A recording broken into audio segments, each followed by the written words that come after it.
No primeiro dia, eu apareci como Mario.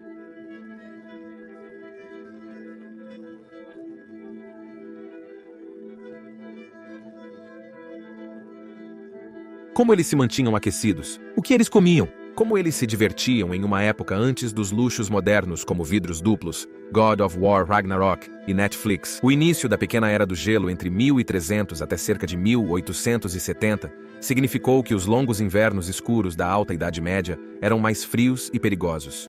Com a fome e a morte por doença sempre ameaçando atacar, o inverno era um período assustador. Bem-vindo à loucura medieval.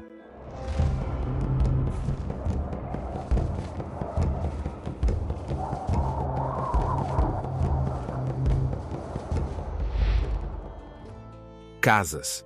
A maioria das casas dos camponeses eram mal isoladas e estariam cheias de correntes de ar frio. As casas europeias, feitas de madeira, vime e barro, eram construídas sobre montes de terra para mantê-las aquecidas. O fogo, que dava calor e servia para cozinhar, era central na casa, com aberturas de ventilação no telhado ao invés de uma chaminé central, que perderia calor e deixaria a casa vulnerável a elementos. Isso significava que os camponeses cheirariam a fumaça devido à rápida acumulação de fuligem, especialmente no inverno. Às vezes havia um segundo andar que era alcançado por uma escada e era usado para armazenamento. Mesas e camas ficariam na área principal ao redor do fogo. Poderia existir uma área próxima para manter o gado. Os vikings da Escandinávia construíram longas e estreitas fogueiras em suas longas casas. Essas fogueiras, revestidas com pedras, absorviam e distribuíam o calor das chamas por todo o edifício. As casas vikings possuíam currais integrados para abrigar o gado nos meses frios. Vacas, galinhas e porcos não eram apenas mantidos para alimento e matéria-prima, mas também para calor. Porém, utilizar animais para calor extra possuía desvantagens. Isso implicava em uma vida doméstica apertada, mal cheirosa e ruidosa, mas ao menos não morreria congelado se aconchegado com um porco, com o aquecimento de um bom fogo, ao som de Marvin Gaye e algumas garrafas de Chateau Cheval Blanc. Em casas que usavam braseiros portáteis, a segurança era um grande problema e muitas casas pegavam fogo por causa de descuido. Os edifícios de pedra são notoriamente frios, e as janelas de vidro eram apenas para a elite. No inverno dos anos 1230, o Palácio de Westminster, em Reino Unido, foi envidraçado para reduzir a ventania. Isso não solucionou o problema do frio, mas ao menos impediu a entrada de ventos gelados no edifício. E no sul da França, na ilha de Maguilhon, as janelas da catedral eram seladas com gesso durante os meses mais frios. As pessoas mais pobres só podiam tentar cobrir as aberturas de suas paredes com papel ou folhagem para evitar correntes de ar. Uma combinação de ambos, isolamento e radiação, eram as melhores maneiras de se manter aquecido, e isso era feito estando perto de uma fonte de calor e mantendo o calor preso perto do corpo com roupas grossas. A sobreposição de camadas facilitava isso. Roupas íntimas de linho seriam vestidas sob as de lã. A lã era quente, pesada e muito coçante, então o linho agiria como uma barreira entre a lã e a pele. Também era muito mais fácil lavar e secar roupas de linho. Nos meses mais frios, roupas de exterior como botas, luvas de lã, cachecóis e capas seriam usadas em casa. Entre a fumaça, o suor e os animais, a vida interna no inverno para os medievais deve ter sido um período particularmente pungente. Ao ar livre, os mais abastados podiam obter um aquecedor de mãos de metal. Os padres poderiam utilizar esses aquecedores para evitar dormência nas mãos durante longos sermões em igrejas frias. A ideia de derrubar a Sagrada Comunhão era escandalosa, então usava-se um aquecedor de mãos decorativo.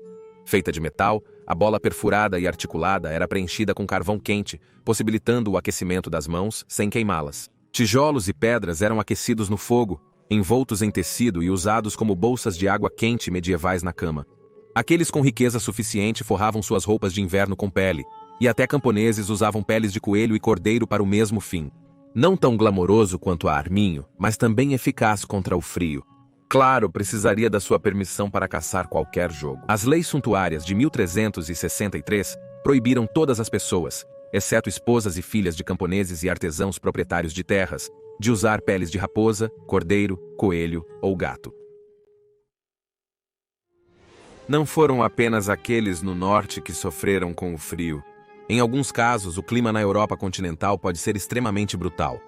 No inverno de 1363-64, a maioria dos rios e lagos importantes congelou de dezembro a março. Em Mainz, na Alemanha, o Reno ficou congelado por 70 dias. Isso possibilitou que Colônia realizasse um mercado no rio congelado. Fossés, na Reino da Bélgica, esteve encoberta de neve por 3 meses, e até no sul da Europa, a Lagoa de Veneza, o Atlântico perto de Bordeaux e o estuário do Rhône congelaram. Em fevereiro de 1352, a Florença italiana ficou coberta de neve por 1 mês. E em 1359, citação, Bolonha viu montes de neve de até 18 pés, e em Medina, eles eram ainda mais altos.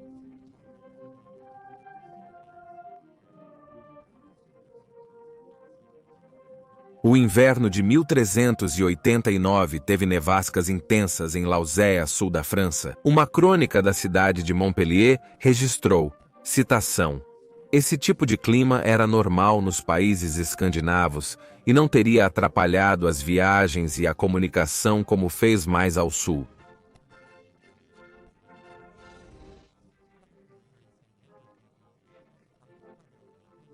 Os vikings usavam vários tipos de esquis para caça e transporte.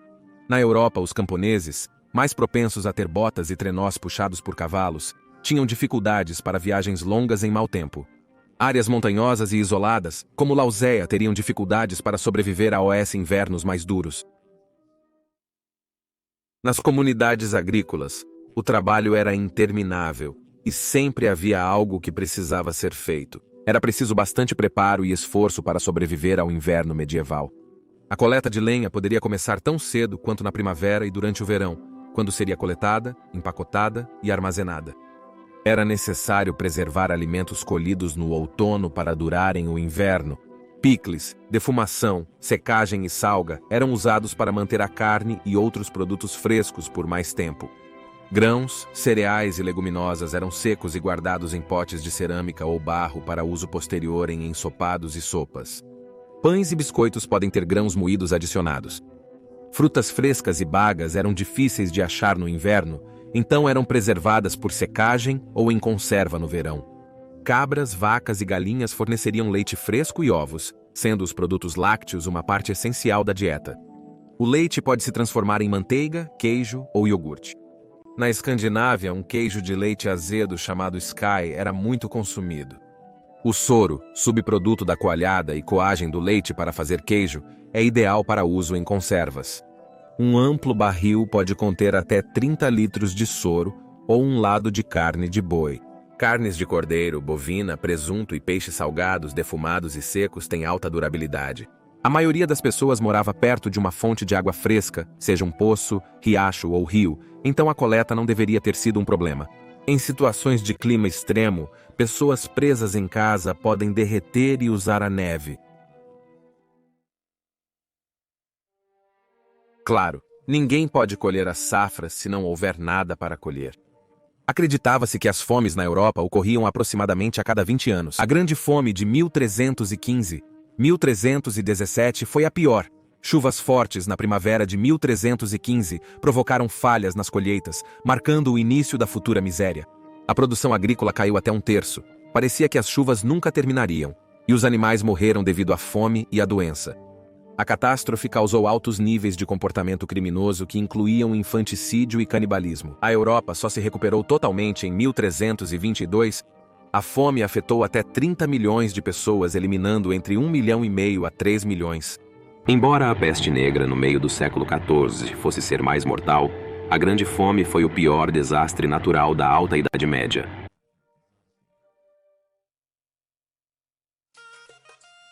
Após assegurar que toda a manutenção e tarefas foram realizadas, as pessoas precisavam de algo para evitar o tédio extremo. No inverno, o trabalho agrícola era limitado e muito tempo se passava em casa. Os medievais se divertiam com jogos na neve, como trenó e patinação em lagos e rios congelados, usando ossos de cavalo ou madeira polida como patins. Mais tarde, os patins foram feitos de ferro. Comunidades vikings viam as guerras de bola de neve como treinamento para futuras batalhas infantis.